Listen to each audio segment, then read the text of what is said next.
Hello everyone. MP police के previous year questions में maths का ये है पार्ट 49 और इसमें लिया है 3 सितंबर का शिफ्ट 1 का पेपर।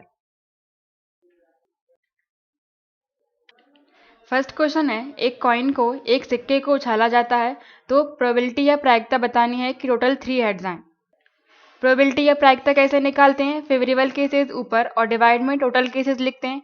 टोटल केसेस यहाँ पर क्या हो जाएंगे? 2 की पावर n, क्योंकि जब भी किसी सिक्के को फेंका जाता है तो या तो हेड आ सकता है या टेल आ सकता है, मतलब 2 केस आ सकते हैं, इसलिए हमने 2 की पावर n लिया है। अगर डाइस होता तो डाइस में 1 से लेकर 6 तक नंबर आ सकते हैं तो हम 6 की पावर n लेते, लेकिन कॉइन के लिए टोटल केसेस 2 की पावर n से देखते हैं। n क्या होता है? जितने कॉइन होते हैं या फिर किसी एक कॉइन को जितनी बार उछाला जाता है वो होता है n। तो यहाँ पर कॉइन तो एक है लेकिन एक कॉइन को 3 बार उछाला जाता है, मतलब वो 3 बार काउंट होगा तो n इक्वल टू 3 हो जाएगा। तो यहाँ से 2 की पावर 3 मिल जाएगा और 2 की पावर 3 मतलब 8। तो टोटल केसेस मिल गए 8। अब फेवरेबल केसेस देखेंगे, जो कंडीशन क्वेश्चन में दी गई है उसके अकॉर्डिंग। यहाँ पर बोला है कि कुल 3 हेड आने चाहिए, तो इसमें कई तरह के केस बन सकते हैं। हेड या टेल में से कुछ भी आ सकता है। तो जब सिक्के को पहली बार उछालेंगे तो हेड आ सकता है, और जब दूसरी बार उछालेंगे तो फिर से हेड आ सकता है, और थर्ड टाइम में फिर से हेड आ सकता है। ये हो गया पहला केस। इसके बाद हेड की जगह पर टेल भी आ सकता है। फर्स्ट टाइम में टेल आ जाए, सेकंड टाइम में भी टेल आ जाए, और थर्ड टाइम में भी टेल आ जाए। या फिर ऐसा हो सकता है कि जब पहली बार उछाल लें तो हेड आ सकता है, सेकंड टाइम में टेल और थर्ड टाइम में टेल। इसी तरह से जब पहली बार उछालेंगे तो हेड, और दूसरी बार में भी हेड, और थर्ड टाइम में टेल आ जाए। इस तरह से केस बन जाएंगे। लेकिन क्वेश्चन में बोला है कि टोटल हमें 3 हेड देखना है, तो 3 हेड हमें कौन से केस में केवल पहली बार में ही मिल सकते हैं? ये केवल 4 ही पॉसिबल केस हमने देखे हैं, इसके बाद और बनते जाएंगे, टोटल 8 बनेंगे। जैसे ये हेड हेड टेल हो गया, तो हेड टेल हेड, इस तरह से टोटल 8 केस बन जाएंगे। लेकिन हमें देखना है तीनों में हेड, तो हेड हेड हेड वो केवल हमें एक ही बार में मिलेगा। तो फेवरेबल केस हो जाएंगी 1/8 इसकी प्रोबेबिलिटी हो गई। इसको और डिवाइड करना है तो आ जाएगा 0.125। आंसर हो जाएगा फोर्थ ऑप्शन। नेक्स्ट क्वेश्चन है, एक नंबर है 3506। 3506।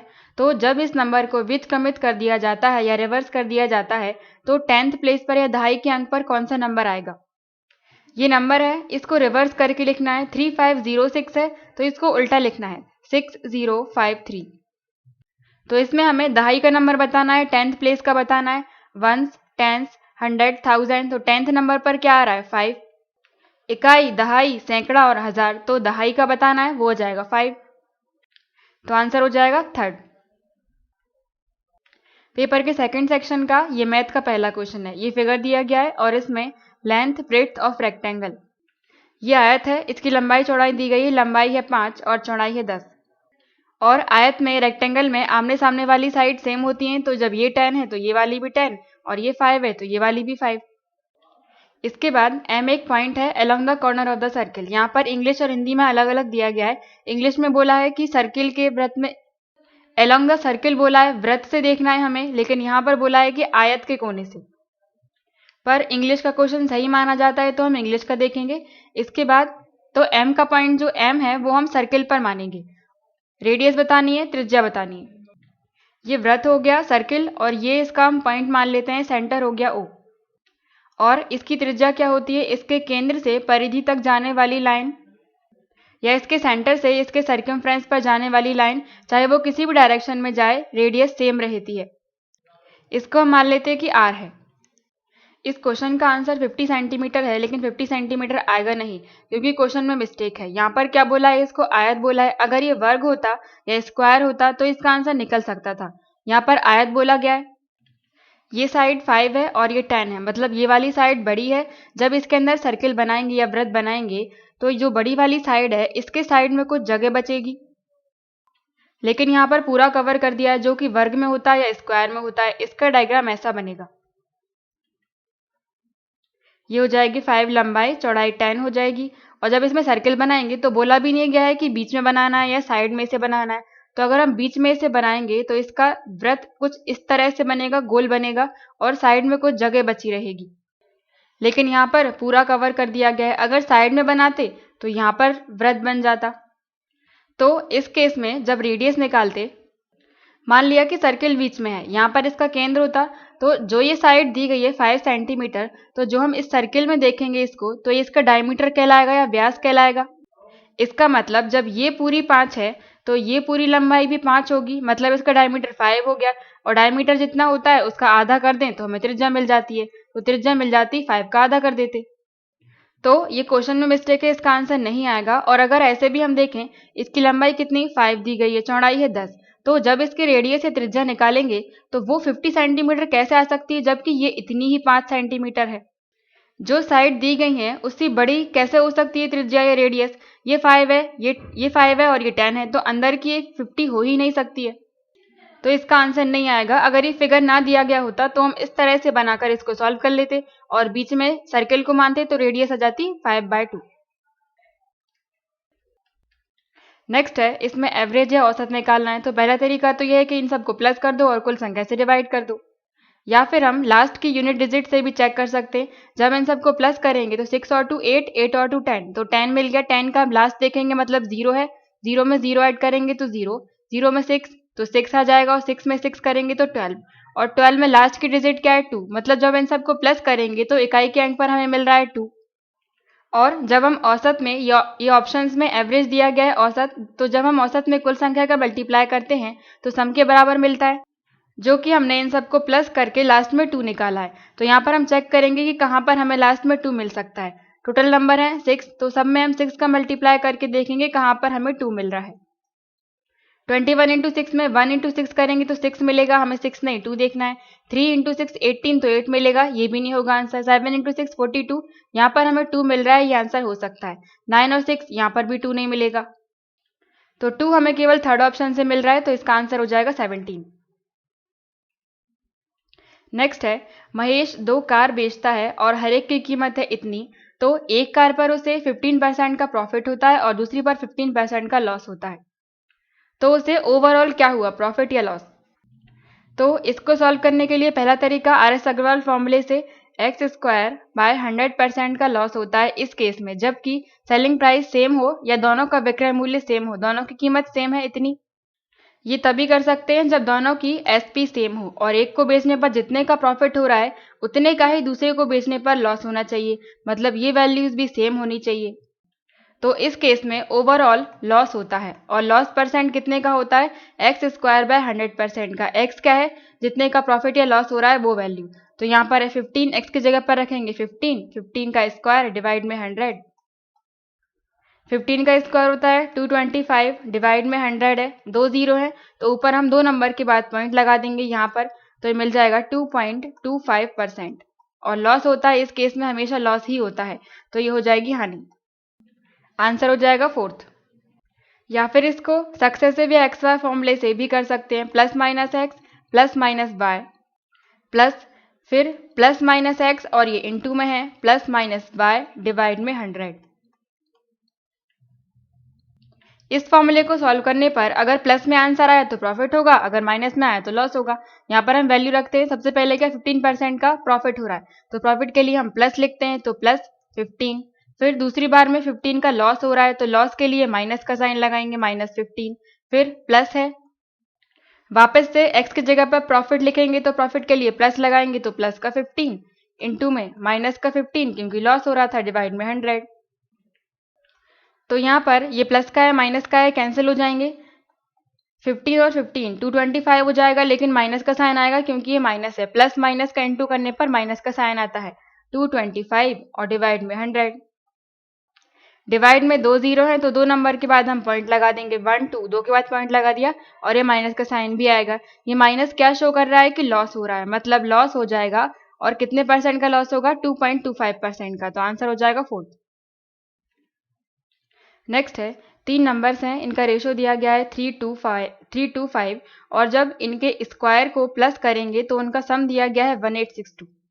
इन सभी का वर्ग करने पर और फिर योग करने पर 1862 आएगा, तो मध्य क्या, मिडिल नंबर बताना है।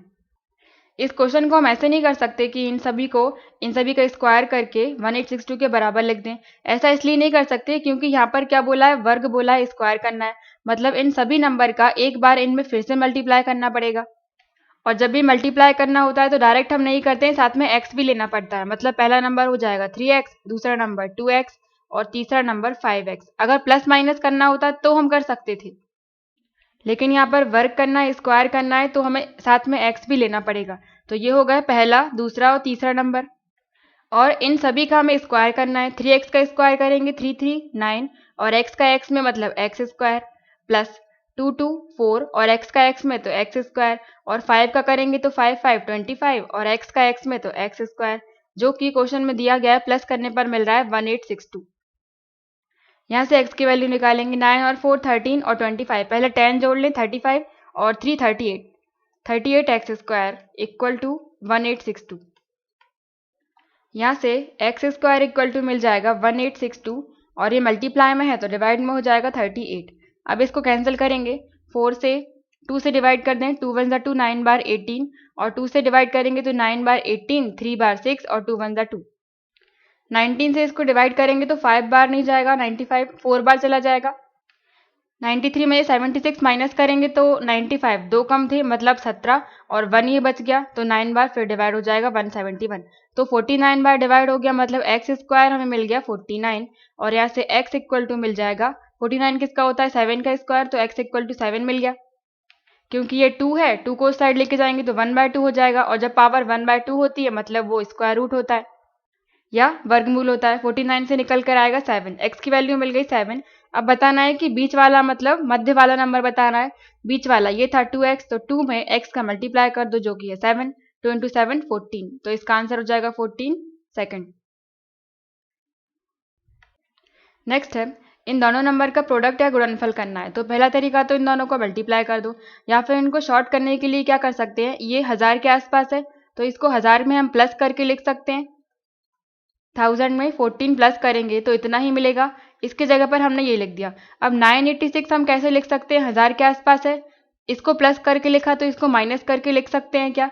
अगर हम 1000 में से 14 माइनस कर दें तो 6, ये 9 में से 1 तो 8 बचेंगे और यहाँ पर 9 मतलब 986। तो 986 हमें कैसे मिल रहा है, जब 1000 में से 14 को माइनस कर दें तो इसकी जगह पर हम लिख सकते हैं 1000 माइनस 14। तो ये हो गए दोनों नंबर, इसकी जगह पर हमने ये लिख दिया और 986 की जगह पर हमने ये, इन दोनों का मल्टीप्लाई करना है तो बीच में मल्टीप्लाई। अब ये एक फॉर्मूला बन रहा है a प्लस बी और a माइनस बी का।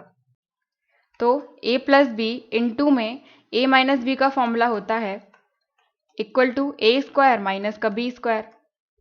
यही फॉर्मूला हम यहाँ पर लगाएंगे। तो a plus b a minus b मतलब a इक्वल टू कितना है 1000 और b इक्वल टू है 14। तो इसकी जगह पर आ जाएगा a square minus b square. तो a कितना है 1000, तो 1000 का स्क्वायर माइनस में b स्क्वायर, तो b कितना है 14, तो 14 का स्क्वायर। इसको सॉल्व कर देंगे, यहाँ पर 3 जीरो हैं तो 3 जीरो को फिर से हम डबल कर देंगे तो 1 2 3। इसके बाद 14 का स्क्वायर होता है 196, माइनस करना है तो 196 इसमें से माइनस कर देंगे। 10 में 6 4, 9 में से 9 0, 9 में से 1 8 और ये वापस 3 जीरो, ये 9 बचेगा यहाँ पर क्योंकि 1 कैरी की थी तो 9, ये 9 और ये 9। तो ये हो जाएगा आंसर 999804 जो कि मिल रहा है सेकंड में। नेक्स्ट है एक मैन 2 रेडियोस बेचता है और हर एक की कीमत है 924। यहाँ पर भी सेलिंग प्राइस सेम है, सेम कीमत में बेच रहा है। सेम क्वेश्चन हम इसके पहले भी देख चुके हैं। और एक को बेचने पर 20% का प्रॉफिट होता है और दूसरे पर 20 का ही लॉस होता है। प्रॉफिट और लॉस दोनों वैल्यू सेम है, तो ओवरऑल से क्या हुआ प्रॉफिट या लॉस। तो इस केस में जब सेलिंग प्राइस सेम हो, सेम कीमत पर बेच रहा हो, तो उसमें हमेशा उसको लॉस होता है, वो भी x स्क्वायर बाय 100% का। और लॉस होता है हमेशा, तो प्रॉफिट वाले ऑप्शन पहले ही कैंसिल। और यहाँ पर x क्या है, जितने का प्रॉफिट या लॉस हो रहा है। सेलिंग प्राइस हमें नहीं लेना है, x लेना है 20%, तो 20 का स्क्वायर करेंगे डिवाइड में 100। 20 का स्क्वायर हो जाएगा 400 डिवाइड में 100, 2 जीरो से 2 जीरो कैंसिल, तो उसे लॉस हो जाएगा 4% का। आंसर हो जाएगा थर्ड। नेक्स्ट है एक मैन 24 ईयर्स बड़ा है अपने सन से, मतलब सन और फादर में कितने का अंतर है 24 ईयर्स का। और 2 साल बाद 2 ईयर्स लेटर वह ट्वाइस हो जाता है, दुगना हो जाता है अपने सन के। मान लो ये फादर हो गया, ये सन हो गया। अगर सन 1 है तो फादर हो जाएगा 2। क्योंकि फादर दुगना है तो परसेंटेज बतानी है हमें सन की। फादर और सन के बीच ये रेशो 2 इयर्स बाद का है और बोला है कि अभी फादर 24 इयर्स बड़े हैं सन से। मतलब जब अभी 24 इयर्स बड़े हैं तो 2 साल बाद भी 24 इयर्स के बीच का अंतर ही होगा दोनों के बीच में, क्योंकि एजेस के बीच का डिफरेंस कभी नहीं बदलता है, सेम होता है, या आयु के बीच का अंतर सेम होता है। फादर और सन के बीच में, दोनों के बीच में 24 इयर्स का अंतर ही रहेगा, चाहे वो 2 साल बाद हो या 2 साल पहले। तो ये 2 साल बाद का रेशो है, तो इन रेशो के डिफरेंस के बराबर में हम 24 लिख सकते हैं। तो 2 - 1 1 हो जाएगा। ये हो गया एज डिफरेंस, और एज डिफरेंस कितना है 24 का, तो 1 = 24। सन की बताना है, मतलब 1 = क्या था सन, मतलब सन हो गया 24 का, लेकिन ये 2 साल बाद था, अभी प्रेजेंट में लाने के लिए इसमें से 2 माइनस करना पड़ेगा, तो सन हो जाएगा 22 इयर्स का, आंसर हो जाएगा 4th। नेक्स्ट है, यहाँ पर ये सीरीज दी गई है और इसमें पहली 20 टर्म्स, यहाँ पर ये पहली टर्म, दूसरी, तीसरी, चौथी, पांचवी, इस तरह से टोटल 20 टर्म्स आएंगी। तो उन सभी 20 टर्म्स को प्लस करने पर हमें बताना है कितना आएगा उनका सम। तो अगर इस सीरीज में देखें कि ये सीरीज किस तरह से बढ़ रही है, पहले 0.5 था, फिर 1 हो गया, 1.5 हो गया, मतलब कहीं ना कहीं इन दोनों के बीच में 0.5 प्लस कर दिया और इसमें फिर से 0.5 प्लस कर दिया। इसी तरह से 1.5 में भी 0.5 प्लस किया तो 2 मिला, और 2 में फिर प्लस करेंगे 0.5 तो 2.5 मिलेगा। इसका मतलब इसमें सभी में 0.5 प्लस करते हुए जा रहे हैं। और जब कोई सेम नंबर ऐड होकर कोई सीरीज बन रही होती है, लेकिन सेम नंबर होना चाहिए, इसमें 0.05 कोई प्लस करते हुए सीरीज बन रही है, मतलब ये एक एपी है, अर्थमेटिक प्रोग्रेशन है, या समांतर श्रेणी है। तो इसको दो तरीके से कर सकते हैं, एक तो फॉर्मूले से और दूसरा बिना फॉर्मूले से।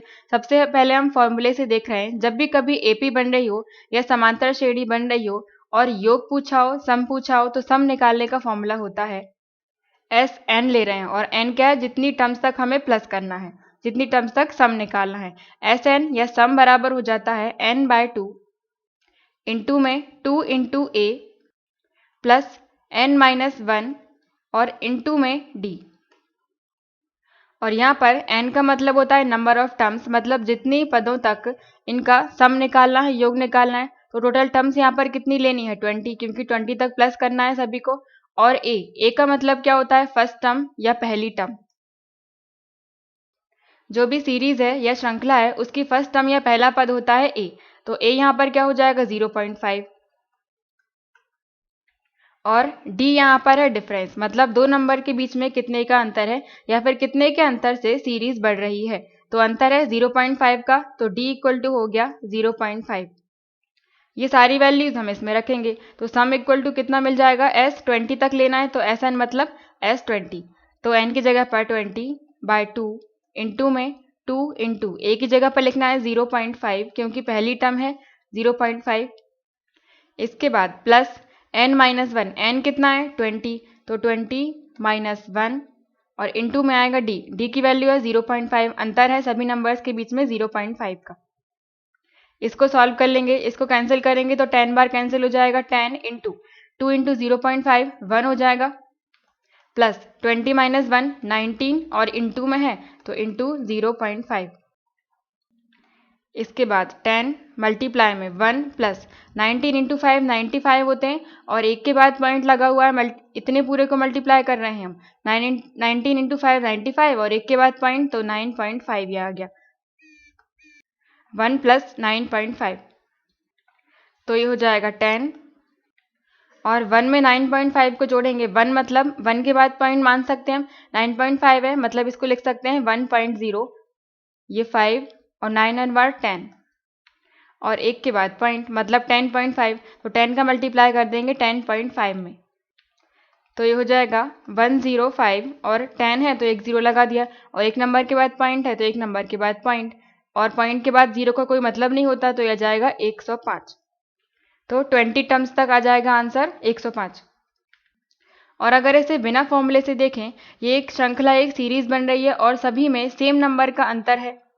इन सभी में अंतर है 0.5 का, और एवरेज वाले क्वेश्चंस में हमने देखा था कि जब भी कोई श्रृंखला या सीरीज बन रही है और उसमें किसी सेम नंबर का अंतर है या सेम नंबर जुड़कर वो सीरीज आगे बढ़ रही है, तो उसका एवरेज हम कैसे निकाल सकते हैं? एवरेज निकालने के लिए या औसत निकालने के लिए हम पहली टर्म प्लस लास्ट टर्म को ऐड करके डिवाइड कर देते 2 से, तो इससे हमें औसत मिल जाएगा। पहली टर्म और लास्ट टर्म को जोड़कर डिवाइड कर देंगे 2 से, और जब औसत में हम कुल संख्या का मल्टीप्लाई करते हैं तो सम मिल जाता है हमें, जो कि इस क्वेश्चन में पूछा गया है। अब यहाँ पर हमारे पास पहली टर्म तो हमें मालूम है 0.5, लेकिन लास्ट टर्म मालूम नहीं है कि 20 नंबर पर कौन सी टर्म आएगी। पहली टर्म में 0.5 जोड़ा तो 1.0 मिला, उसी तरह से फिर से 0.5 जोड़ेंगे तो थर्ड टर्म मिलेगी, इसी तरह से जोड़ते हुए जाएंगे 0.5 को हम, तो 20 टर्म मिल जाएगी। तो इसमें हम देख लेते हैं कि हमें कितने बार 0.5 जोड़ना है। ये हो जाएगी फर्स्ट, सेकंड, थर्ड, फोर्थ और फिफ्थ। फिफ्थ टर्म मालूम है, मतलब फिफ्थ नंबर पर 2.5 है, और 2.5 हमें कैसे मिल सकता है? जब पहली टर्म में हम 0.5 एक बार जोड़ दें, फिर 2 बार, 3 बार और 4 बार, मतलब फिफ्थ टर्म लाने के लिए हमें 4 बार 0.5 जोड़ना पड़ेगा। मतलब जो टर्म निकालनी है उसमें से एक कम करके 0.5 का मल्टीप्लाई करके उसमें हम जोड़ देंगे। तो इसमें हमें 20वें नंबर का पद निकालना है, 20th टर्म। तो 20th टर्म क्या हो जाएगी? 20 में से एक कम करेंगे तो 19, और 19 में मल्टीप्लाई करेंगे 0.5 का, मतलब 0.5 को 19 बार जोड़ना पड़ेगा। ये हो जाएगा 95, और एक के बाद पॉइंट है तो एक के बाद पॉइंट, मतलब 9.5। जब पहली टर्म में 9.5 हम जोड़ देंगे तो हमें 20th टर्म मिल जाएगी, और पहली टर्म क्या है? 0.5, तो 0.5 में 9.5 ऐड करेंगे तो 0, 9 और 1 10, और पॉइंट के नीचे पॉइंट, मतलब 10.0, मतलब 10। अब ये 20वें नंबर की टर्म हमें मिल गई 10, मतलब 20th नंबर पे क्या आएगा? 10। या फिर ये जो 10 हमने निकाला इसके लिए फॉर्मूला भी होता है कि समांतर श्रेणी में या एपी में कोई भी टर्म निकालनी है, मतलब टी एन, जिस नंबर की टर्म निकालनी है, यहाँ पर 20 निकालना था तो टी 20 हो जाता, इक्वल टू, इसका फॉर्मूला होता है ए प्लस एन माइनस 1 और इंटू में डी, और इसमें वैल्यूज रखेंगे। n की जगह पर 20, मतलब 20 नंबर की निकालनी है, तो t20 इक्वल टू ए क्या होता है? फर्स्ट टर्म, पहला पद जो कि है इसमें 0.5 प्लस n क्या होता है? जो कि टर्म्स निकालनी है हमें, तो 20 निकालनी है, 20 में से एक कम करेंगे, n-1 लिखा है तो 19, और इंटू में d मतलब जितने का अंतर होता है सभी नंबर के बीच में, मतलब 0.5 का है। तो ये हो जाएगा 0.5 प्लस 19 और 5 95 आएगा, और एक के बाद पॉइंट लगा देंगे 9.5, और जब इनको जोड़ेंगे तो 10 ही मिलेगा। 20 टर्म मिल गई, इसे हम इस फॉर्मूले में रखेंगे। एवरेज कैसे निकालते हैं? पहली टर्म है 0.5 प्लस लास्ट टर्म, लास्ट वाली क्या निकाली थी हमने? 10, इसमें 10 डिवाइड बाय 2। अब ये औसत मिल गया, और जब औसत में या एवरेज में कुल संख्या का मल्टीप्लाई करते हैं टोटल नंबर्स का, तो हमें सम मिल जाता है, सभी नंबर्स का योग। ये सारा हमने इसलिए किया ताकि पहली और आखिरी को जोड़कर हम औसत निकाल सकें। ये औसत या एवरेज मिल गया, इसमें मल्टीप्लाई करेंगे हम कुल नंबर्स का। कुल नंबर कितने हैं? 20। इसको सॉल्व कर देंगे पूरे को, 2 से डिवाइड करेंगे, 10 बार कैंसिल, 0.5 और 10, 10.5 हो जाएगा, और इंटू करेंगे 10 का। 10 का मल्टीप्लाई 1050, और एक के बाद पॉइंट है तो 0 के बाद पॉइंट लगा देंगे, यह जाएगा 105। तो सम निकल के आएगा 105, सेकेंड ऑप्शन। नेक्स्ट है, एक घड़ी है जिसमें आवर हैंड या घंटे वाली सुई की लंबाई दी गई है 10.5, और मिनट हैंड, मिनट की सुई की लंबाई दी गई है 14 सेंटीमीटर। तो सुबह के 8 बजे से शाम के 6 बजे तक ये दोनों सुइयां जितना डिस्टेंस कवर कर लेंगी उन दोनों का अंतर बताना है। तो ये क्लॉक है, और इसमें यह नंबरिंग रहती है, ये 12 होता है, ये 3, ये 6 और ये 9। तो हमें देखना है सुबह के 8 बजे से शाम के 6 बजे तक, मतलब पहले 8 बजाने पड़ेंगे, और 8 कैसे बजते हैं? ये 6 होगा, यहाँ 7, और ये 8 होगा, ये 9 हो गया, ये 7 होगा और ये 6। 8 बजेंगे तो घंटे वाली सुई होगी 8 पर, और मिनट वाली होगी 12 पर। तो अंतर निकालने के लिए सबसे पहले हमें घंटे की सुई की दूरी निकालनी पड़ेगी कि 6 बजे तक कितनी डिस्टेंस कवर कर रही है, और मिनट की सुई की निकालनी पड़ेगी, और दोनों का अंतर करना पड़ेगा। तो सबसे पहले हम घंटे वाली सुई का देख रहे हैं कि घंटे वाली सुई कितना डिस्टेंस कवर कर रही है। 8 बजे मतलब घंटे वाली सुई ये हो गई, और इसकी लंबाई कितनी है? 10.5।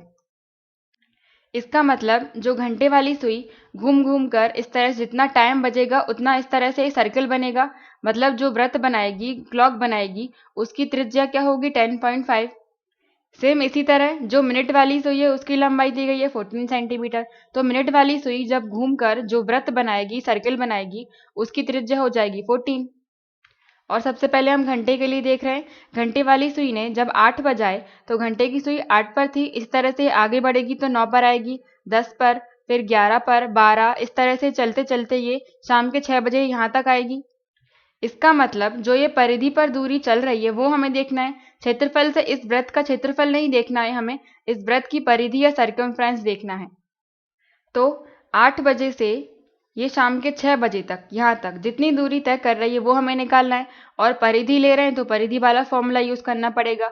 इसका फॉर्मूला होता है 2 पाई आर, या फिर थीटा पहले, थीटा डिवाइड में 360 इंटू में 2 पाई आर। 2 पाई आर से क्या निकालते हैं, परिधि या सर्कमफ्रेंस। और थीटा बाय 360 हमने इसलिए लिया है कि 8 से 6 बजे तक ये कितने का थीटा बना रही है, कोण बना रही है। और हम जानते हैं कि घंटे की सुई 1 घंटे में 30 डिग्री का एंगल बनाती है, 30 डिग्री का। 1 घंटे में 30, तो यहाँ पर कितने घंटे हो रहे हैं, 8 से 9, 10, 11, 12, 4 तो ये हो गए। और फिर 12 से 6 तक 6, और 12 और 6 10, मतलब 12 यहाँ तक, 4 और 6 10 हो जाएंगे। तो घंटे की सुई 10 घंटे में कितनी डिग्री का एंगल बना लेगी, इसमें 10 का मल्टीप्लाई कर दो, 10 इंटू 30 इक्वल टू 300। मतलब 8 से 6 बजे तक घंटे की सुई 300 डिग्री का एंगल बना लेगी। तो थीटा की जगह पर लिखना है हमें 300। तो 300 डिवाइड बाय 360 इंटू में 2 इंटू पाई की वैल्यू क्या होती है 22/7, और आर त्रिज्या कह लेनी है, घंटे की सुई की लंबाई थी 10.5 इंटू 10.5। इसको सॉल्व करेंगे तो पॉइंट हटाएंगे, डिवाइड में एक 10 आ जाएगा, तो 0 से ये 0 और एक 0 से ये 0, 3 से इसको, या फिर 7 से पहले हम इसको डिवाइड कर देते, 7 1 7 और 5 बार 35, 5 3 से ही डिवाइड कर देते हैं, ये आ गया 12, 3 से 4 बार और 3 से ये 5 बार, और 2 से डिवाइड करें 2 बार और 2 से ये 11 बार, 11 इंटू 5 मतलब 55 डिस्टेंस आ गई घंटे की सुई की। घंटे की सुई ने 8 से लेके 6 बजे तक जाने में 55 दूरी तय कर ली। अब हम मिनट की सुई की निकालेंगे। वापस से इसी फॉर्मूले से हम दूरी निकालेंगे, theta by 360 into 2 pi r. 2 pi r हम यहाँ पर क्यों ले रहे हैं, क्योंकि हम परिधि या सर्कमफ्रेंस पर चलने वाली दूरी निकाल रहे हैं, इसलिए परिधि का फॉर्मूला लगाया है सर्कमफ्रेंस का 2 पाई आर। अगर क्षेत्रफल, इसके अंदर के क्षेत्रफल की बात की जा रही होती तो 2 पाई आर की जगह पर हम पाई आर स्क्वायर ले लेते। तो 8 से 6 बजे तक मिनट वाली सुई की हम दूरी निकालेंगे, theta by 360 into 2 pi r से। और थीटा क्या है, मिनट की सुई से बनाया गया कोण या एंगल। तो मिनट की सुई जब 8 बजे होंगे तब मिनट की सुई 12 पर होगी, और स्टार्ट होकर जब ये घूमकर वापस से 12 पर जाएगी तो 1 घंटा हो जाएगा, फिर 9 बज जाएंगे, फिर 9 बजे के बाद ये 12 पर आ गई मिनट की सुई, फिर वापस से घूमकर ये फिर 12 पर आएगी तो 10 बज जाएंगे, इस तरह से फिर से घूमकर तो 11 बज जाएंगे। इसी तरह से ये टोटल कितने बार चक्कर लगा लेगी, जितने के घंटे होंगे। तो 8 से लेके 6 बजे तक 10 घंटे होंगे, मतलब मिनट की सुई 8 से लेके 6 बजे तक 10 चक्कर लगा लेगी टोटल पूरी घड़ी के। और मिनट की सुई एक बार चक्कर लगाने में या 1 घंटे में 360 डिग्री का एंगल बनाती है, क्योंकि जब 1 घंटा होगा तो 12 से लेकर ये वापस से फिर से 12 पर आ गई, मतलब एंगल 360 का बना। और टोटल कितने घंटे लेने हैं, 10 घंटे, तो 360 में 10 का मल्टीप्लाई कर दो, या फिर इतना ही आने देते हैं, इतना एंगल बन गया मिनट की सुई से। तो थीटा की जगह पर लिखेंगे 360 इंटू 10 और डिवाइड में 360 इंटू 2 इंटू पाई की जगह पर 22/7, और आर मतलब त्रिज्या, मिनट की सुई के लिए त्रिज्या क्या हो जाएगी, जो इसकी लंबाई थी 14। अब इसको कैंसिल करेंगे तो 360 से 360 कैंसिल, और 7 से 14 2 बार कैंसिल हो जाएगा, 2 2 4 और 22 तो 88, और 88 ये 0 था तो 880। मिनट की सुई के द्वारा 8 से 6 बजे तक उसने कितना डिस्टेंस कवर कर लिया, 880, और इन दोनों के बीच का अंतर हमें बताना है। तो 880 में से 55 को माइनस कर देंगे, 10 में से 5 5, 7 में से 5 2 और ये 8, तो 825 हो जाएगा आंसर, फर्स्ट ऑप्शन। नेक्स्ट है, एक शुगर सॉल्यूशन है, एक शुगर का विलियन है जिसमें 25% शुगर है, शुगर और जो बाकी बचा हुआ होगा वो होगा वाटर।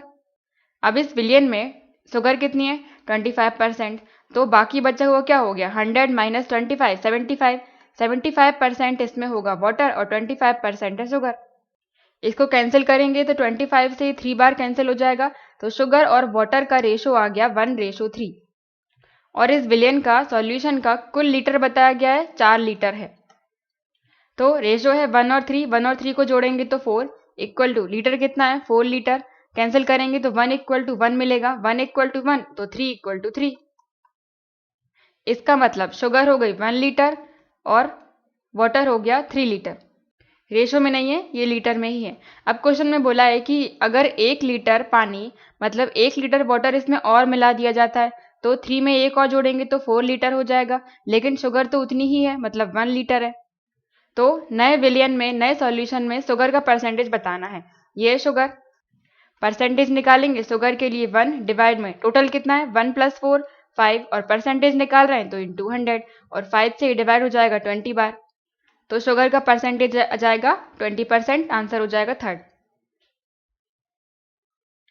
नेक्स्ट है, सुरेश सेड, सुरेश ने कहा कि जो उसकी 3 कजन्स हैं और उसको साथ में लेकर मतलब इंक्लूडिंग मी, सुरेश को साथ में लेकर सभी का सम कितना है 50 एंड ऑल्सो एल्डेस्ट, और ये एल्डेस्ट किसके लिए बोला है सुरेश के लिए, मतलब सुरेश और तीनों कजिन्स को मिलाकर सम है 50 जिसमें से सुरेश सबसे एल्डेस्ट है, सुरेश सबसे बड़ा है। और जो एजेस हमें लेनी है वो प्राइम नंबर्स लेने हैं या अभाज्य संख्या लेनी है। तो तीनों कजिन्स की एज हमें फाइंड करनी है। इसको ऑप्शन से करना ये बेटर रहेगा क्योंकि यहाँ पर प्राइम नंबर्स या अभाज्य संख्या बोला गया है, तो जब हम एक एक करके अभाज्य संख्या मानेंगे सॉल्व करेंगे उसमें टाइम लग जाएगा, इसलिए हम ऑप्शन से सॉल्व कर रहे हैं। तीनों कजिन्स की एज निकालनी थी, मतलब ऑप्शंस में ये 3 कजिन्स की एज दी गई होगी और जो 3 कजिन्स हैं तीनों कजिन्स प्लस उसमें जब सुरेश को जोड़ देंगे तो सम कितना आएगा 50, और यहाँ पर सुरेश की एज हमें मालूम नहीं है, तो जब एक एक करके हम ऑप्शन उठाएंगे तो इन सबको प्लस करके फिर 50 में से माइनस करेंगे तो सुरेश की एज हमें मिल जाएगी। और क्वेश्चन में बोला गया है कि सुरेश एल्डेस्ट होना चाहिए, सबसे बड़ा होना चाहिए, तो हम ऑप्शन से चेक करेंगे। पहला ऑप्शन देखते हैं 11 13 19, प्लस करेंगे 9 और 1 10, 13 की 3 3 और 4 43, 43 सम आ गया इन तीनों का 43 प्लस सुरेश इक्वल टू 50, और सुरेश की एज जब निकालेंगे तो 43 इसमें से माइनस कर देंगे तो सुरेश की एज कितनी आ जाएगी 50 माइनस 43 7, मतलब सुरेश हो गया 7 साल का। क्वेश्चन में बोला है कि सुरेश सबसे बड़ा है, तो तीनों कजिन्स में से 11 13 19 ये तो बड़ी हो गई, मतलब ये ऑप्शन सही नहीं है, सुरेश को सबसे बड़ा रखना है हमें, पहला ऑप्शन गलत। सेकंड से चेक करते हैं, इन तीनों को प्लस करेंगे 7 और 3 10 1 11 3 और 4 41, तीनों कजिन्स हो गई 41 की, और जब 50 में से माइनस करेंगे तो सुरेश की एज हमें मिल जाएगी जो मिलेगी 9। तो यहाँ पर भी सुरेश की एज 9 छोटी हो रही है और कजिन्स बड़ी हो रही है, सुरेश को हमें बड़ा रखना है, मतलब सेकंड ऑप्शन भी गलत। थर्ड से चेक करते, 7 और 3 10 11 की 1 और 1 और 1 2 3 31, तीनों कजिन्स को प्लस करने पर 31 आया, 50 में से माइनस करेंगे 31 तो 9, 4 में से 3 1 19, सुरेश की एज आ गई 19। तो थर्ड वाले ऑप्शन में 7 11 13 इन सबसे बड़ा हो गया सुरेश 19, तो ये आंसर हो सकता है थर्ड वाला। हम फोर्थ में भी चेक कर लेते हैं, प्लस करेंगे तो 7 और 5 12 और 1 13, 1 बचे 2 और 3, तीनों कजिन्स हो गए 33 की, और 50 में से माइनस करेंगे तो यह जाएगा 7 1 17, सुरेश हो गया 17 का, लेकिन एक कजिन की एज यहाँ पर 17 पहले से दी गई है तो सेम नहीं रखना है, सुरेश को हमें बड़ा रखना था, तो ये फोर्थ वाला ऑप्शन भी गलत, तो आंसर हो जाएगा थर्ड ऑप्शन।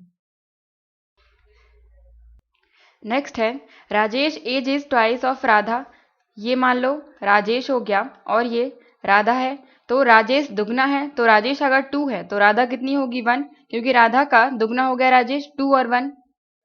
इसके बाद राधा की एज 1/3 है उसके पिता की, तो अगर ये राधा हो गई तो राधा की एज कितनी है उसके पिता की 1/3, मतलब पिता की एज में मल्टीप्लाई करना पड़ेगा हमें 1/3 का, और फादर की एज मालूम नहीं है, राधा की मालूम है 1 है, तो फादर की कैसे निकाल सकते हैं, इस 3 का मल्टीप्लाई कर दो राधा में, तो 3 इंटू राधा की एज में 3 का मल्टीप्लाई करेंगे तो फादर की एज मिल जाएगी, तो राधा में 3 का मल्टीप्लाई करो, राधा है 1, 1 में मल्टीप्लाई करेंगे 3 का तो 3 मिल जाएगा, जो कि हो जाएंगे उसके फादर, और फादर कौन है? रमेश। तो राजेश, राधा और रमेश तीनों के एजेस का रेशो आ गया 2, 1, 3। क्वेश्चन में बोला है कि रमेश की एज है 36। रमेश मतलब ये, रमेश की एज कितनी है? 3। 3 इक्वल टू दिया गया है 36। 3 से इसको कैंसिल करेंगे तो 1 इक्वल टू 12 मिल जाएगा। 3 से 1 और 2 बार 6, 1 इक्वल टू 12। राजेश की एज हमें फाइंड करनी है। राजेश का रेशो कितना है? 2। 1 इक्वल टू 12 है तो 2 इक्वल टू हो जाएगा 2 इंटू 12 इक्वल टू 24। तो आंसर हो जाएगा 24, फर्स्ट ऑप्शन। नेक्स्ट है, एक रेक्टेंगल है, आयत है, इसकी लंबाई 10% बढ़ा दी जाती है और ब्रेड्थ चौड़ाई 20% बढ़ा दी जाती है, तो एरिया कितना परसेंट बढ़ जाएगा? आयत का क्षेत्रफल या एरिया ऑफ रेक्टेंगल कैसे निकालते हैं? लंबाई इंटू चौड़ाई। तो सबसे सिंपल तरीका, परसेंटेज को फ्रैक्शन में या भिन्न में बदल लेते हैं। लंबाई को कितना बढ़ाना है? 10%। 10% मतलब परसेंट का साइन हटाएंगे, डिवाइड में 100 आ जाएगा, 0 से 0 कैंसिल तो आ जाएगा 1/10। और नीचे वाली वैल्यू टोटल होती है, मतलब पहले लंबाई थी 10 और उस पर 1 बढ़ गई, और चौड़ाई के लिए कितना 20% बढ़ रहा है, तो 20 जब परसेंट हटाएंगे तो डिवाइड में 100, 0 से 0 कैंसिल, 2 से ये 5 बार तो आ जाएगा 1/5। मतलब पहले ब्रेड्थ या चौड़ाई थी 5, इस पर 1 बढ़ गई है। तो सबसे पहले हम पहले वाला क्षेत्रफल निकालेंगे। पहले एरिया कितना हो जाएगा?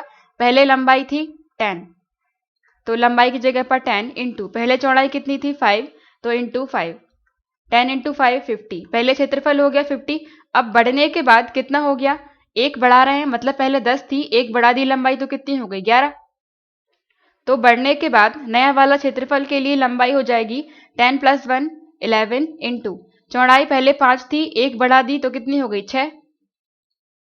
11 इंटू 6 66। ये है पहले वाला क्षेत्रफल, पहले वाला एरिया, और ये है नया वाला। तो इसमें ये कितना बढ़ गया? 50 से लेके 66 तक ये कितने परसेंट बढ़ गया? तो दोनों में कितने का अंतर है? 16 का। डिवाइड में पहले वाला लेते हैं हम, क्योंकि इससे कंपेयर कर रहे हैं, तो डिवाइड में 50, और परसेंटेज में बताना है तो इंटू 100। 50 से ये 2 बार कैंसिल, 16 इंटू 2 32। तो एरिया बढ़ जाएगा 32%। आंसर हो जाएगा फर्स्ट। या फिर इसको हम एक्स वाई फॉर्मूले से भी कर सकते हैं। प्लस माइनस एक्स होता है, पर लंबाई और चौड़ाई दोनों बढ़ रही है तो हम प्लस में ले रहे हैं। Plus x plus y plus फिर से एक्स होता है, इंटू में वाई, और डिवाइड में 100। प्लस में ले रहे हैं क्योंकि लंबाई और चौड़ाई दोनों बढ़ रही हैं। अगर घट रही होती तो माइनस में ले लेते। एक्स की जगह पर पहले लंबाई 10 प्लस 20 प्लस 10 इंटू 20/100। 2 0 से ये दोनों 0 कैंसिल, 10 और 20 30 हो जाएंगे, और ये 2 इंटू 1 2, 30 + 2 32। तो क्षेत्रफल बढ़ जाएगा 32% फर्स्ट। नेक्स्ट है, टैप ए किसी टैंक को 5 घंटे में भरता है और बी 15 घंटे में भरता है, और टैप सी ये एम्प्टी लिखा है, मतलब खाली कर रहा है, तो टैप सी खाली करने में टाइम लगता है इसको 10 घंटे का। तो जब इन तीनों टैप्स को एक साथ खोल दिया जाए तो टैंक को भरने में कितना टाइम लगेगा? टैंक को ए भरता है 5 घंटे में, बी भरता है 15 घंटे में, और सी खाली करता है इसलिए हम माइनस का साइन लगा रहे हैं। भरने के लिए प्लस और खाली करने के लिए माइनस, ये हो गए टोटल घंटे या टोटल आवर्स। और यहाँ पर हम टैंक की कुल क्षमता या टैंक की टोटल कैपेसिटी निकालेंगे, जो कि इन तीनों के एलसीएम के बराबर होगी। 5, 15 और 10, इनका एलसीएम आएगा 30। मतलब टैंक की कुल क्षमता है, टोटल कैपेसिटी है 30, और इस 30 को भरने में ए को टाइम लगता है, टोटल टाइम लगता है 5 घंटे। तो 1 घंटे में ए कितना भर लेगा? 30 divided by 5 equal to 6।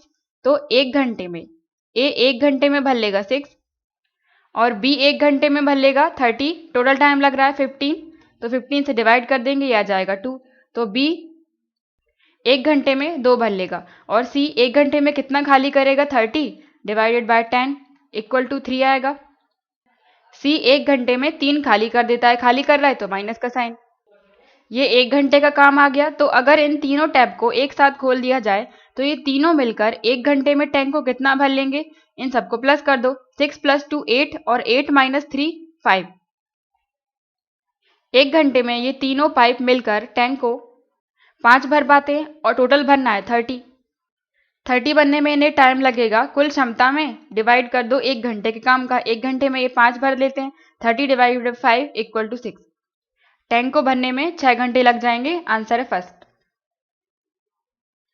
Next है, ए किसी वर्क को, किसी काम को 18 दिन में करता है और बी 9 दिन में करता है। वो दोनों साथ में ही स्टार्ट करते हैं, पर फिर बाद में ए छोड़कर चला जाता है, तो बाकी बचा हुआ काम करने में बी को 3 दिन लग जाते हैं। तो ए और बी ने दोनों ने साथ में मिलकर कितने दिन तक काम किया होगा? जब ए छोड़कर नहीं गया था तब कितने दिन तक दोनों ने साथ में काम किया होगा? यहाँ पर ए को टाइम लग रहा है 18 दिन और बी को टाइम लग रहा है 9 दिन। टोटल वर्क हम निकालेंगे। टोटल वर्क, इन दोनों का एलसीएम आ जाएगा 18। मतलब टोटल वर्क है 18, जिसको करने में ए को टाइम लगते हैं 18 दिन और बी को 9 दिन। तो एक दिन में ये कितना काम कर लेंगे? 1 डे वर्क में। ए के लिए टोटल वर्क में टोटल डेज का हम डिवाइड कर देंगे 18/18 1, और बी के लिए 18 डिवाइड बाय 9 इक्वल टू 2। तो ए एक दिन में एक काम कर लेता है और बी एक दिन में 2 कर लेता है, और टोटल है 80। और अगर ये साथ में काम करें तो ए और बी साथ में मिलकर एक दिन में कितना वर्क कर लेंगे? 1 + 2 3। ए प्लस बी का 1 डे वर्क आ गया 3, पर हमें ये मालूम नहीं है कि दोनों कितने दिन तक साथ में काम कर रहे हैं। स्टार्ट दोनों ने साथ में किया था ए और बी ने, लेकिन बाद में ए छोड़कर चला गया, तो बचा हुआ काम केवल बी ने किया होगा इतना काम, और पहले ये ए और बी दोनों साथ में कर रहे थे। यहाँ पर ए छोड़कर चला गया, तो जब ए छोड़कर चला गया ये बाकी बचा काम करने के लिए बी को टाइम लग गया 3 दिन का। तो इन 3 दिनों तक बी ने जितना काम किया होगा वो निकाल कर हम टोटल में से माइनस कर देंगे, तो वो जो काम होगा वो होगा ए और बी का। बी का 1 डे वर्क हमें मालूम है 2 करता है, मतलब बी 1 डे में 2 वर्क कर लेता है, तो 3 डेज में कितना कर लेगा? 3 का मल्टीप्लाई कर दो, 3 × 2 6 वर्क। मतलब अकेले बी ने 3 दिनों तक 6 वर्क कर लिया होगा, और 6 के अलावा जो था वो ए और बी ने साथ में किया होगा। टोटल था 18, 18 में से 6 माइनस करेंगे तो 12 आ जाएगा। मतलब ये जो 12 वर्क होगा वो किया होगा ए और बी ने साथ में। इस 12 को करने में ए और बी को कितना टाइम लगा होगा? 12 में हम डिवाइड कर दें ए और बी के एक दिन के काम से, जो कि है 3, तो डिवाइड में 3 डिवाइड करेंगे तो 4 बार डिवाइड हो जाएगा। मतलब ए और बी को ये 12 वर्क करने में 4 डेज लग गए होंगे, तो आंसर हो जाएगा 4। नेक्स्ट है, सम्यक एज आफ्टर 4 ईयर्स। 4 ईयर्स के बाद सम्यक की एज 6 टाइम्स होगी, 6 गुना होगी उसके 6 ईयर्स पहले की एज के। तो सम्यक की एज बतानी है। सम्यक की एज मालूम नहीं है तो मान लेते हैं कि सम्यक है x का। अभी वर्तमान में प्रेजेंट में x है, तो 4 साल बाद कितनी हो जाएगी सम्यक की एज? x + 4, और 6 साल पहले हो जाएगी x - 6। तो 4 ईयर्स बाद की जो है 4 ईयर्स बाद की एज बराबर है 6 साल पहले की एज के 6 गुने की। तो 6 साल पहले की x - 6 और इसमें 6 का मल्टीप्लाई करेंगे तो 4 साल बाद की एज मिल जाएगी। यहाँ से x की वैल्यू निकालेंगे, ये हो जाएगा x + 4 equal to 6 × x, 6x - 6 × 6 36। इस x को इस साइड ले जाएं और 36 को लेफ्ट साइड लेके आए, तो 6 में से 1 माइनस कर देंगे तो कितने हो जाएंगे? 5x इक्वल टू 4 है, 36 माइनस का है, इस साइड जाएगा तो प्लस का हो जाएगा, 36 + 4 40, और 5 से इसको कैंसिल करेंगे तो 8 बार, तो 8 इक्वल टू x या x इक्वल टू 8। x की वैल्यू आ गई 8 और समय की एज आ गई 8। आंसर हो जाएगा 4th। इसके आगे क्वेश्चन हम नेक्स्ट वीडियो में देखेंगे। Thank you.